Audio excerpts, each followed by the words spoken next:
Virus Zika di Indonesia sebenarnya telah dilaporkan pada waktu yang cukup lama. Jadi laporannya pertama kali kalau dilihat di jurnal kesehatan ada pada tahun 1950-an. Seorang turis yang datang ke Indonesia pada waktu itu mengunjungi daerah yang kita kenal sebagai Tegalrejo, kemudian sakit di negaranya. Pada saat kembali ke negaranya dan diperiksakan, diidentifikasi pada waktu itu adalah disebabkan oleh infeksi virus Zika. Pada saat sekarang ini, ternyata memang virus ini tidak sebanyak demam berdarah berhasil diidentifikasi di Indonesia.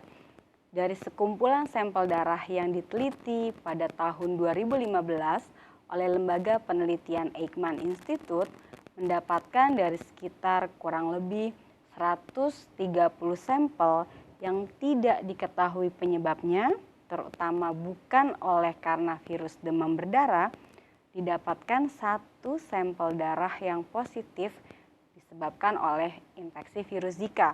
Dan sampel ini diidentifikasi adalah pasien yang diambil untuk penelitian dari daerah Jambi.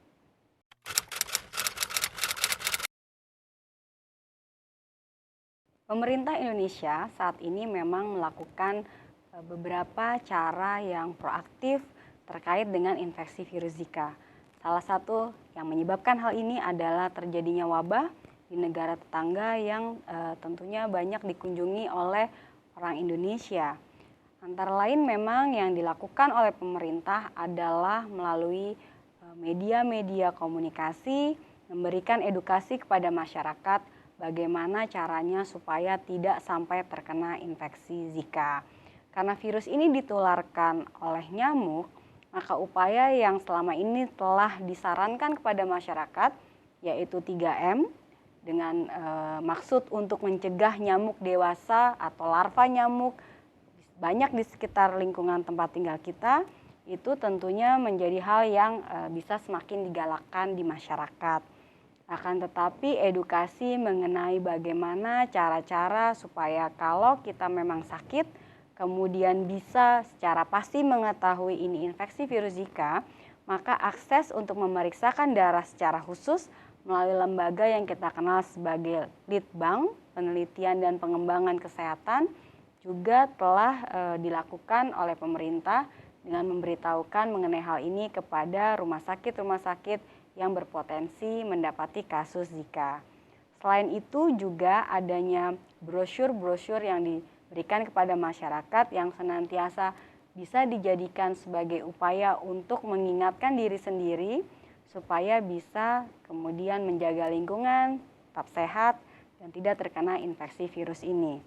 Hal lain adalah yang baru saja dilakukan yaitu menciptakan suatu alat yang bisa digunakan untuk mengurangi bisa ditumpuknya larva dari nyamuk.